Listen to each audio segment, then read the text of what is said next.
I believe a man is supposed to take care of his woman. I don't care how much money your woman make. A man is supposed to have his mindset on taking care of his woman. Talk. I mean, this may be a bit crude, but I mean, I don't know no other way to say it. I want to talk about booty calls.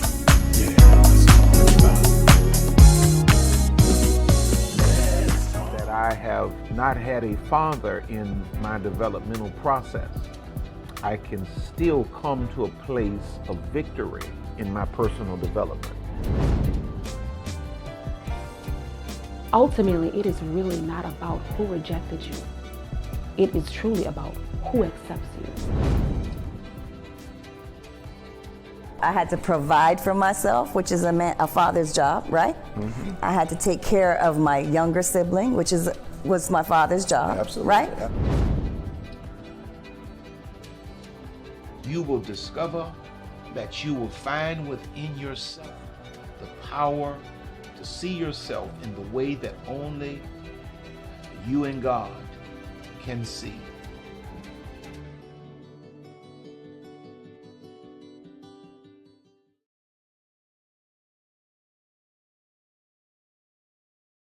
I've been on this thing lately relative to self-identity.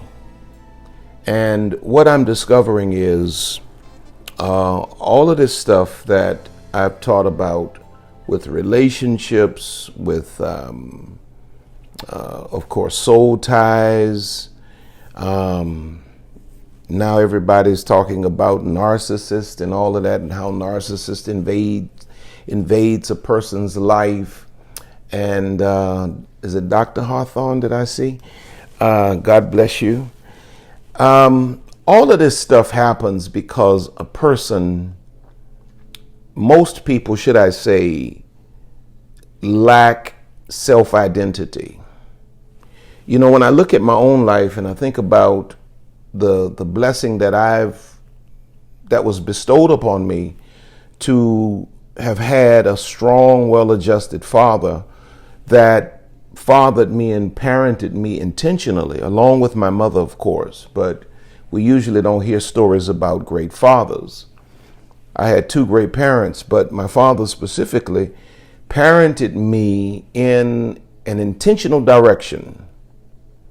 He parented me in the direction of God awareness and self-awareness, which produced self-esteem. And so for me, you don't hear a lot of stories about me following people or getting caught up in, codependency and all of that kind of thing. I never even wanted to, if people didn't want me in any particular group, I would have never known, because I never had a desire to be a part of any clique or any group. I was always good with me. And I used to think that I was weird, and I really wasn't weird. I was just healthy, which most people are not. This is why you obsess over if you're going to have a man by a certain age, if you're going to get married. Some of y'all are more worried about that than you are your career, than you are your personal health. You're more worried about that than you are your personal finances. If you spend as much energy working on your money and your health and even your relationship with God, most of y'all are more worried about when is a man coming than you are, concerned about your relationship with God. If you put as much energy into those matters as you do that less important of a matter, your life would just be off of the charts. But you have these out of balance, out of order obsessions because you lack self-identity. Most of y'all don't know who you are. The person watch this, the persona, here it is. The persona you identify with is not authentic. You are either identifying with a persona that was handed down to you from other people that gave you a certain mindset, set your mind around a certain, set of ideas about who you're supposed to be, and you're trying to live up to other people's expectations. Or you're identifying with, some fabricated ideal that you've gathered from fragments of society, from TV to radio to newspapers to magazines, and you put all of this stuff together. Most that are watching me have not really gone inside to find out who you really are in Him. Who are you uniquely in Him? And here's a key as it pertains to how you may know that you have really not connected with an authentic self-identity. And that is when you are uncomfortable speaking or living your truth for fear of rejection. When you've really found yourself and you really know who you are, it's not even going to matter to you what people think about it. Because, as I was saying to Dear Heart last week, people don't have a vote when it comes down to your self-identity, your purpose, your vision. When it boils down to things like that, it's you and God, or God and you. God leads the parade and you follow. Nobody else matters. But most of you that are watching me right now, you're not able to live your lives in that freedom. You're trying to appease the church people. You're trying to appease your family. You're trying to appease everybody. You're trying to be everything everybody else wants you to be, and you have no clue who you are, because from a young child, you were conditioned to adhere to other people's expectations of you and not to go inside and to find your authentic self. That's why everybody, think about it, man. Think about it. Everybody dresses alike. Billions of people in the world, and whatever country you go to, everybody in that country pretty much dresses alike. What is that? That's social conditioning. Are you telling me that people in the United States of America don't like garments made in Africa, don't like garments made in India, or don't like garments made in China? Are you telling me, you love it many times, but you won't wear it because it doesn't represent your particular group? So you're thinking like a what? You're functioning as a group thinker. Like I see people wear way out stuff, and sometimes I'm like, wow, that looks crazy. But I respect it, because if it's you, it's you. And I respect the fact that you're bold enough, that you're confident enough to be able to represent yourself, even if that representation does not make the majority of your community comfortable. But I was just thinking about that, man. And in Numbers chapter 13, this is just random now. This is not a lesson. Numbers chapter 13, verse 30, starting at verse 30. And Caleb stilled the people before Moses and said, let us go up at once and possess it. They're talking about the promised land. They're there, and it's just time to go and get it. Caleb says, let's go and get it, for we are well able to overcome it. But the men that went up with him said, we be not able to go up against the people, for they are stronger than we. And they brought up an evil report of the land which they had searched unto the children of Israel, saying, the land through which we have gone to search it is a land that eateth up the inhabitants thereof, and all the people that we saw in it are men of a great stature. And there we saw the giants, the sons of Anak, which come of the giants, and we were," watch this, "we were in our own sight as grasshoppers, and so we were in their sight." Here we get a real glimpse of what I call broken consciousness looks like. When a person is separated from his or her true identity in God, there are a few things that go on. The first thing that we see, now these are the people of God. You have to understand that. These are the baddest people on the planet, because the Almighty God is with them. He has backed them. He has broken the superpower of that day. He has broken it down on their behalf to set them free. He has kept them through the wilderness for 40 years. And now they're on the brink of the promised land, and they get there and they're facing it. They're facing the thing they've been wanting and desiring and praying for. And they get there and they cowered out. And you know what that taught me? That taught me that we're going to need more than the supernatural move of God. We're going to need more, like there was the supernatural move of God that delivered them from Egypt. We're going to need more than great preachers, which they had, a great prophet, one of the greatest in Moses. We're going to need more than experiences. They had experiences. They saw, they saw a cloud by day and fire by night to lead them. They saw bread fall from heaven. They saw water come from a rock. They saw the Red Sea divided. They had all of these supernatural experiences. We're going to need more than that, because the thing they didn't have by the time they got to the promised land was that their minds had never been renewed. Though they had gone through all of that, they had the great man of God, they had the great spiritual experiences, their minds had never been renewed. So even though they were in a new position, they were still functioning from the same disposition.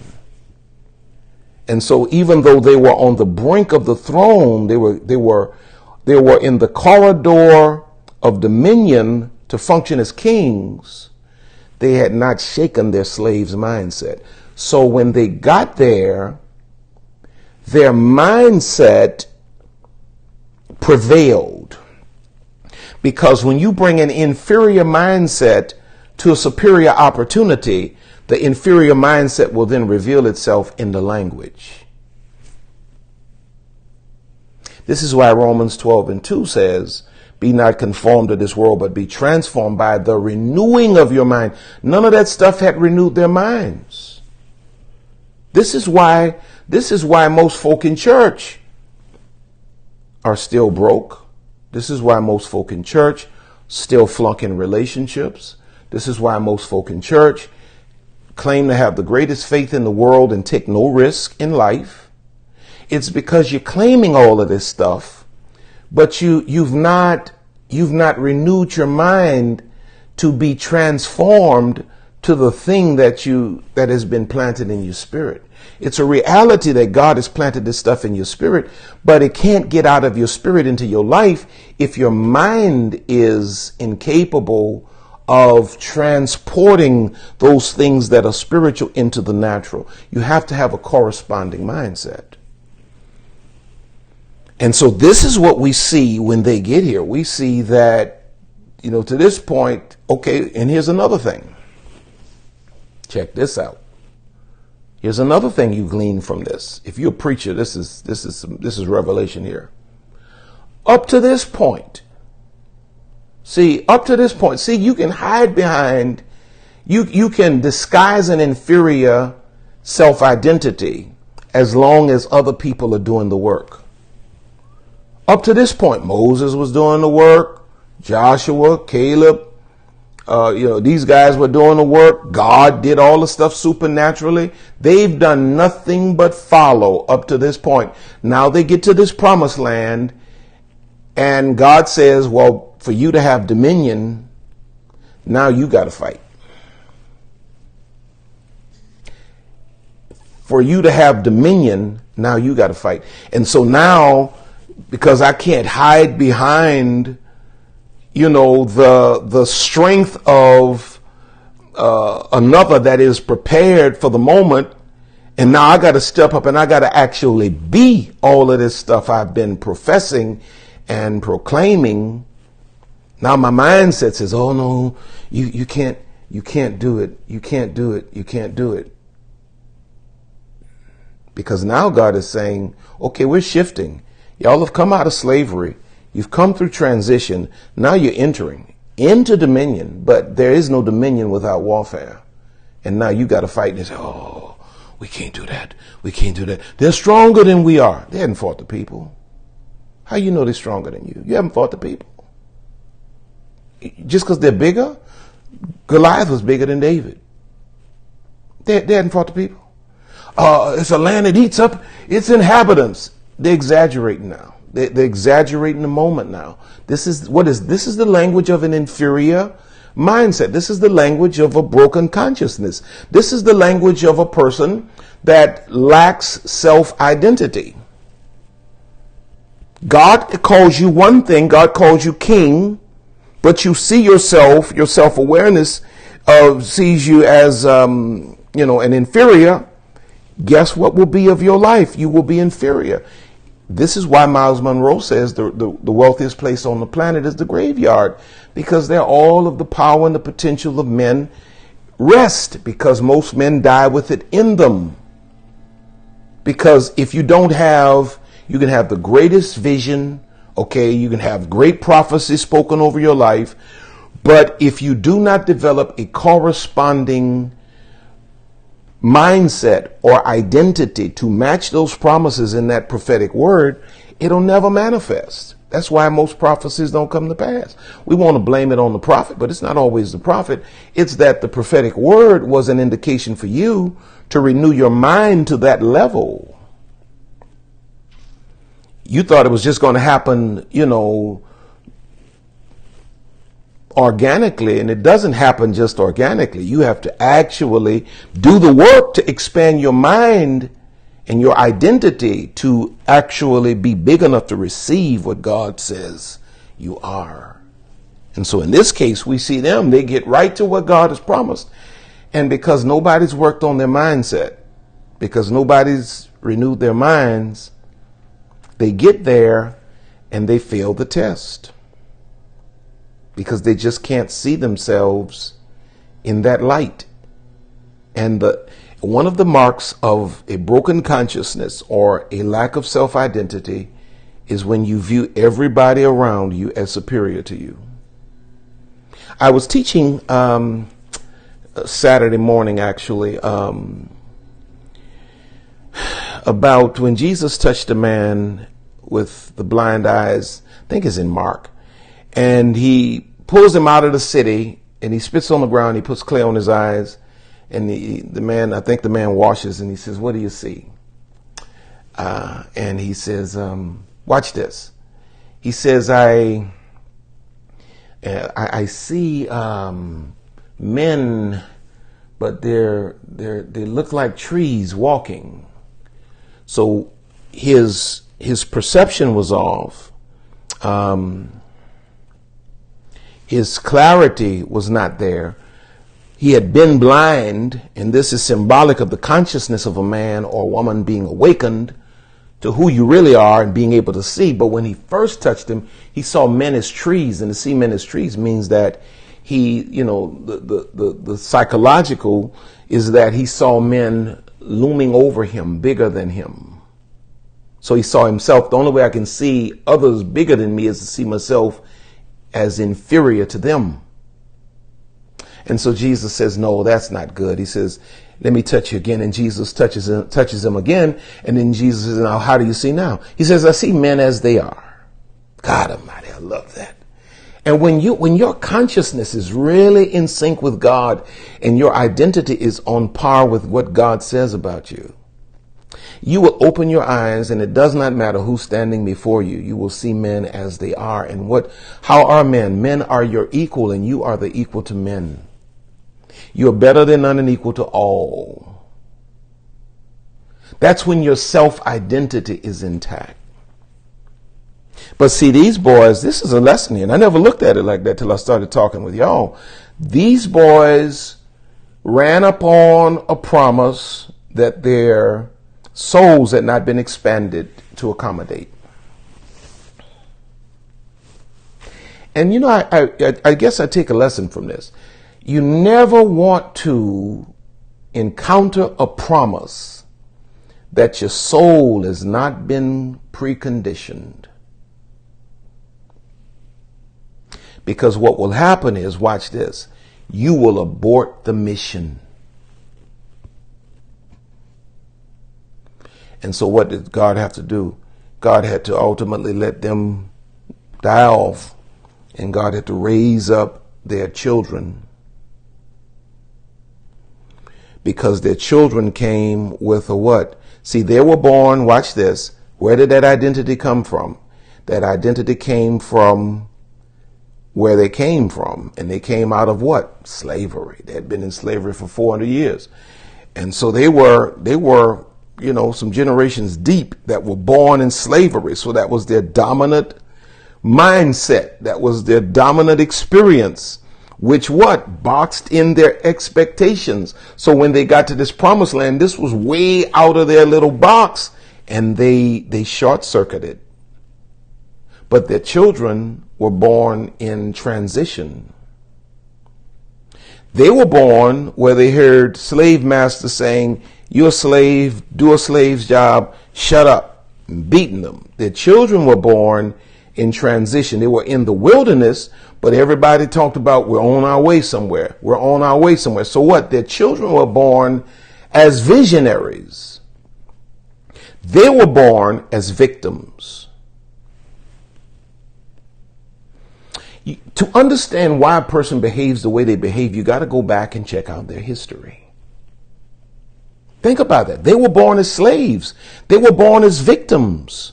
They were born with limitations. Their children were born in the wide open wilderness, and the talk of the day was, we're on our way to dominion. So their children were born as visionaries.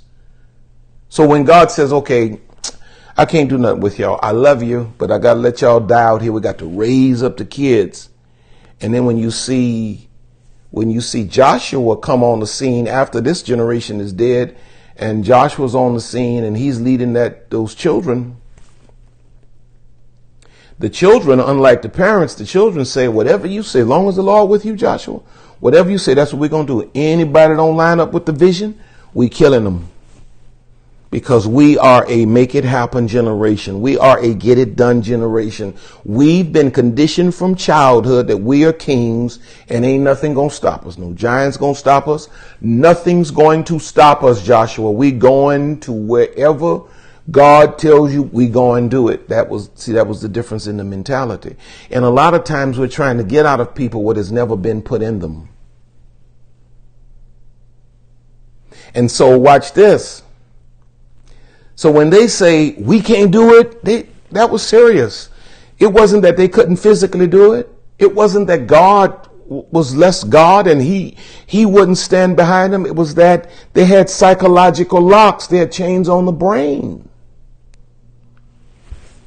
And so watch this. Their insecurity became their inability. This is why you must challenge every insecurity in your life, because insecurity is a seed that will ultimately lead to an inability in the particular area where you have the insecurity. See, if you have an insecurity in terms of relationships, if you don't dig that thing up, that thing is going to become, it's going to become an inability in the area of relationships, because it's going to become that in your mind. And so because it's in your mind, every action, every word, every move you make is a self-fulfilling prophecy. Is this making sense to anybody? But you got to know who you are. And you have to understand that who you are is greater than, watch this, who you really are is greater than your present perception. Why do I say that? It's because if you're living, it means that you're evolving. It means that you're what? You're growing. And so if you're evolving and growing, it means that you'll be bigger tomorrow than you are today. So the perception that you have of yourself today is not totally accurate because you're actually bigger. So you have to be a person that is willing to, watch this, challenge your insecurities on a daily basis, because as you grow and evolve, you're going to be challenged to do some things, to step into some things, to believe some things that make you a little uncomfortable at your present level, but you're leaving this level and you're on your way.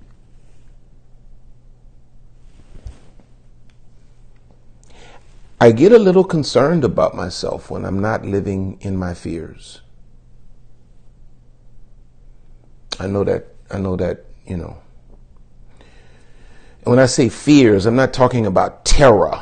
You know, I'm not talking about that. Something gonna get me.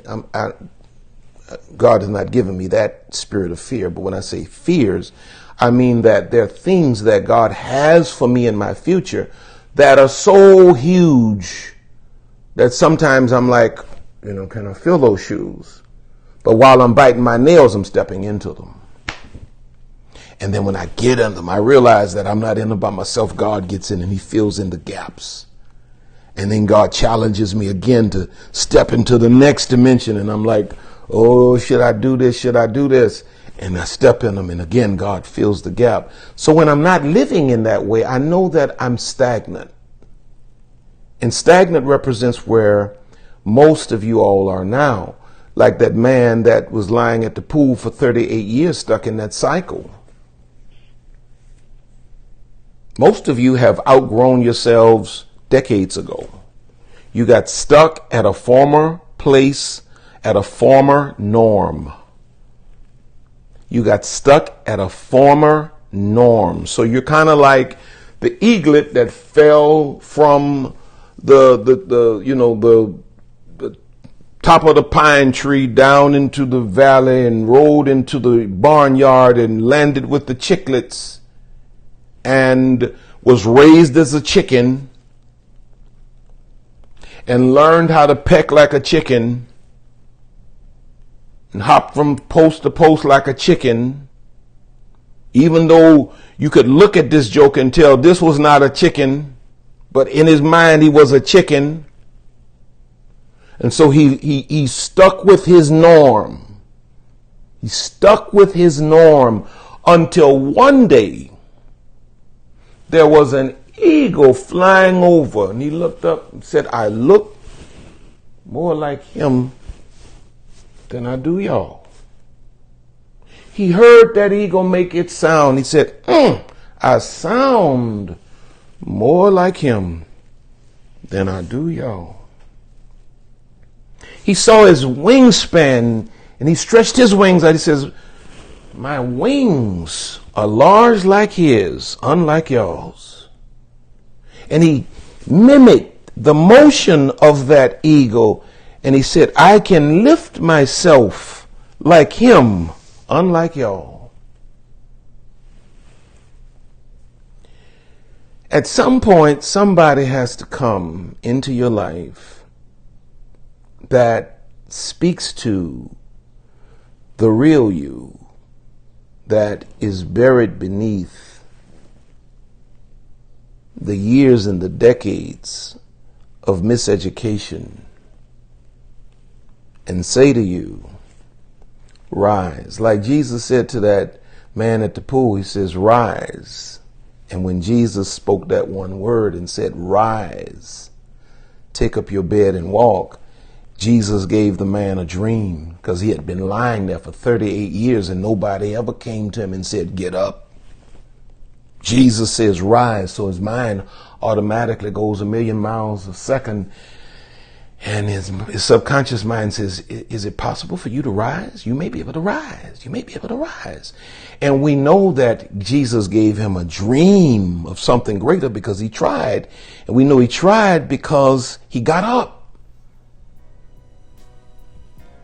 And so sometimes God has to send somebody into your life that's speaking something different to get you to dream something different.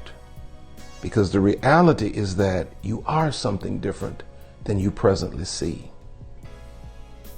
But as I heard, and I'll close with this, as I heard a young man in Chicago, Illinois say, it's impossible to chase a dream that one cannot first dream. You have to be able to dream the dream before you're empowered to chase the dream. And so sometimes God has to send people that are outside of your circle to shake you and to say to you, you can defeat these giants. They are not stronger than you. You are not a grasshopper. That is the way you define yourself in your own mind. But the Almighty God, your Creator, defines you as king. So put your throne, or put your crown on, adjust your crown, sit on your throne and rule. Because this is truly who you are. I don't care where you've come from. I don't care what the limitations of your background might be, what your parents gave you, didn't give you. This is what God calls you today. And so I just wanted to stop by and share with you this message, because I know that God is doing a new thing in your lives.